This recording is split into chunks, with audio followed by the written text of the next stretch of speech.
I think there's such a distance in my experience between that reckoning to say, this notion of equal rights, which is essentially that what you apply to yourself, you apply to someone else. So if I own me, then you must own you. And therefore that changes the conversation as you describe. And then that into here we are in a situation that is so not founded on that understanding and that has been so trained out of us. What's the process of getting from here to there? And I feel like this step that you're talking about, and I want to talk about that because I think it's a really important part for everybody, where we fit in our engagements here. And this part that you're offering with the beacon of how to just have the conversation so that somebody could understand where you would be coming from with this most far out notion that it's actually based in an extraordinarily compassionate shared value. And I know when we were writing Thrive 2, it's like, what are the words that people already relate to? Like equal rights has a positive connotation in people's minds. They like the idea.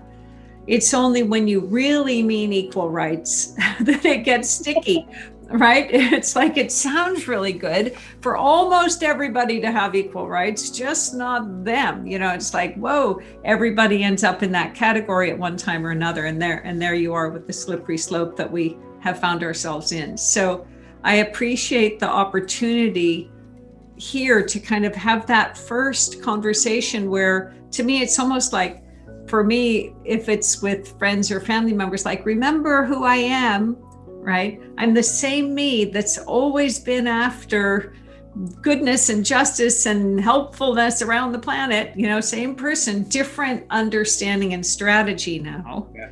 But a way to remind us of our common goals. Yep.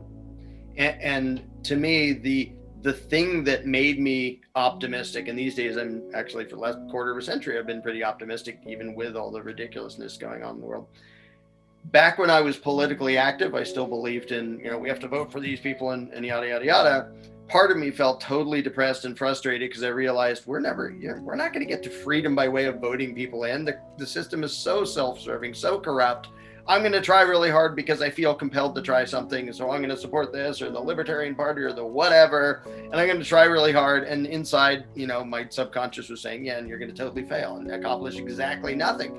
So I was really depressed back then because I felt like this is a losing battle. I have to fight it anyway because I have to try, but it's doomed. Now I'm completely optimistic, mainly because I realized the problem is not there's a big scary enemy over there. And it's very easy to view the world as if there's a big scary enemy in Washington, D.C. or whatever. And there are nasty people, and there's people obeying the nasty people, and they're doing nasty things. But the problem is not over there. The problem is actually between the ears of 7 billion people or so who believe those nasty people to be authority. And coming to that realization and realizing the solution is not to go do something to the bad guy. It's not like a big Hollywood movie where you have to go defeat Sauron or something.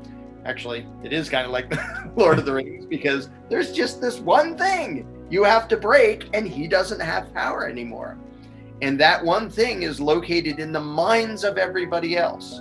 Because if the people stop believing in the authority, the right to rule of the bad guy, well, who's the bad guy? He can be sitting in a corner yelling that he's in charge, but nobody obeys him and he doesn't have any enforcers because the enforcers, if no one obeys. Yeah, no one rules if nobody obeys. And even the enforcers go, yeah, I'm not doing that. Like, I used to believe that law made it okay, but nah.